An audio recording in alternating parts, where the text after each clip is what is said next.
अस्सलामुअलैकुम। आज हम बात करेंगे टाइप्स ऑफ ब्रोकर के बारे में। हमें पता होना चाहिए कि किस टाइप के हम ब्रोकर के अंदर जो है वो ट्रेड कर रहे हैं। क्योंकि 2 टाइप्स के ब्रोकर होते हैं। एक वो ब्रोकर होते हैं जो हमें हमारे फ़ायदे के लिए काम कर रहे होते हैं और हमें फ़ायदा पहुँचा रहे होते हैं, और दूसरे वो ब्रोकर होते हैं मार्केट में जो अपने फ़ायदे के लिए काम कर रहे होते हैं, बट कभी हमें भी फ़ायदा पहुँचाते हैं, बट ज़्यादा जो है फ़ोकस उनका हमें नुकसान पहुँचाने पे होता है और अपना फ़ायदा हासिल करने पे होता है। ठीक है? तो चलो शुरू करते हैं। सबसे पहले बात कर लें। 2 किस्म के ब्रोकर होते हैं जिन्हें पहले टाइप को डीडी यानी डायरेक्ट डीलिंग ब्रोकर बोला जाता है, और दूसरी टाइप को नॉन डीडी यानी कि नो डायरेक्ट डीलिंग डेस्क बोला जाता है। ठीक है? अच्छा, ये डीडी काम क्या करता है? पहले डीडी के बारे में बात कर लेते हैं। डीडी ब्रोकर जो है वो अर्न करता है अपना स्प्रेड से, जो हमारा बाय और सेल के दरमियान जो एक लाइन होती है। ये बाय और सेल जो है, ये लाइन जो होती है करंट मार्केट का जो रेट होता है उसके अंदर जो बाय और सेल का जो प्राइस होता है उसके दरमियान वाला फासला जो है उसे अर्न करता है। और इसकी हमेशा कोशिश ये होती है कि अ, इसका स्प्रेड अक्सर जो है वो ज़्यादा होता है।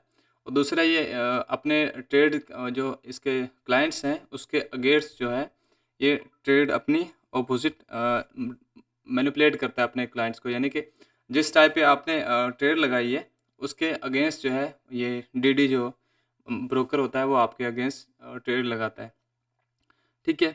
उसके अलावा ये जिस जिस वक़्त आप अपनी ट्रेड ओपन कर रहे हो, उस वक़्त आपकी ट्रेड ओपन नहीं होती, बल्कि कुछ ऊपर जो प्राइस जाकर या नीचे प्राइस जाकर वो ओपन होती है, थोड़ी देर के बाद ओपन होती है। ठीक है?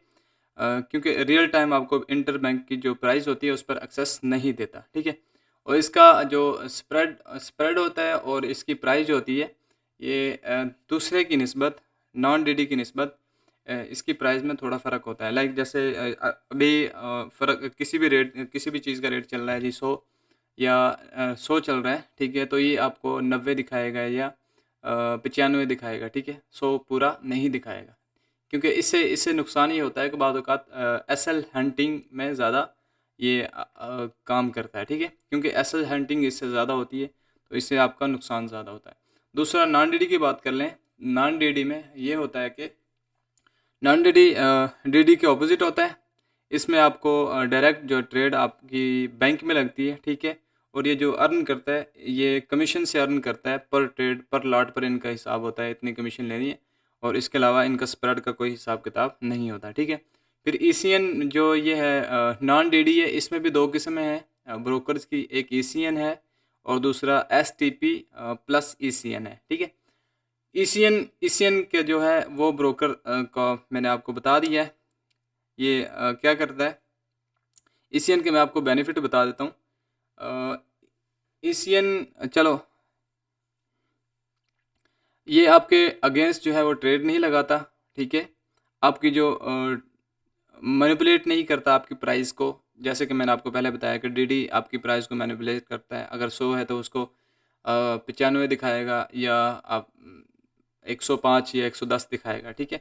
इससे ज़्यादा फ़र्क नहीं रखता, क्योंकि अगर वो ज़्यादा फ़र्क रखेगा तो मार्केट में है वो, अपने कॉम्पिटिटर के साथ है, तो फिर वो ज़्यादा उसे नुकसान हो सकता है। और जो डीडी है उसकी तरफ लोग ज़्यादा जाते हैं, क्योंकि वो ऑफ़र करवाता है आपको कि छोटे अकाउंट आप ओपन कर सकते हैं उनके पास, $1 का, $5 का, $10 का, ठीक है? तो वो सारा ही जो वो जितना भी आपको वहाँ से नुकसान होता है वो सारा का सारा उसकी पॉकेट में जा रहा होता है। देन ईसीएन की मैं बात कर रहा था कि ईसीएन आपके अगेंस्ट जो है वो अपने क्लाइंट्स के अगेंस्ट जो है वो ट्रेड नहीं लगाता, और प्राइस को मैनिपुलेट नहीं करता। तीसरे नंबर पे जो एग्ज़ीक्यूशन होती है आपकी ट्रेड की, वो इंटरनेट जो है, जो रेट चल रहा होता है इंटरनल बैंक में, वो उसी के ऊपर आपकी ट्रेड की एग्ज़ीक्यूशन होती है, ठीक है? और रियल टाइम जो प्राइस हैं इंटरबैंक की, वो सब आपको दिखा रहा होता है, ठीक है? और इसमें भी ईसीएन में भी फिर 2 किस्में आती हैं। ईसीएन नॉन डीडी में 2 किस्में आती हैं। एक ईसीएन, ईसीएन की मैं आपको बात बता चुका हूँ। दूसरे नंबर पे आता है STP plus ECN. STP plus में ये 2 ऑफ़रिंग करवाता होता है आपको। एक ये तो, या तो आप कमीशन दे दें, ठीक है? और या आप जो है स्प्रेड के ज़रिए इन्हें कमाई करने दें, क्योंकि कोई भी ब्रोकर है वो आपको फ़ायदा देगा तो साथ में वो अपना कमीशन, अपना जो अपने अपने खर्चे निकालने के लिए अपना भी कुछ बीच में रखता है प्राइस का, ठीक है। तो उस हिसाब से ये ईसीएन जो है ये भी आपको या तो दो ऑफर करवाता है, या आप स्प्रेड से कर लें या आप कमीशन दे के कर लें। मैं आपको प्रेफर करूँगा कि आप जो है कमीशन से रखिएगा, स्प्रेड से ना रखिएगा, ठीक है। क्योंकि बाज़ औक़ात स्प्रेड बहुत ज़्यादा हाई हो जाता है, इस वजह से आपका नुकसान ज़्यादा हो सकता है। देन एशियन में डीडी जो जितने भी ब्रोकर हैं, डीडी डीलिंग डेस्क जितने ब्रोकर हैं उनमें आपको एक फ़ायदा होता है कि आपको अकाउंट खोलने में ज़्यादा दिक्कत नहीं आती, ठीक है।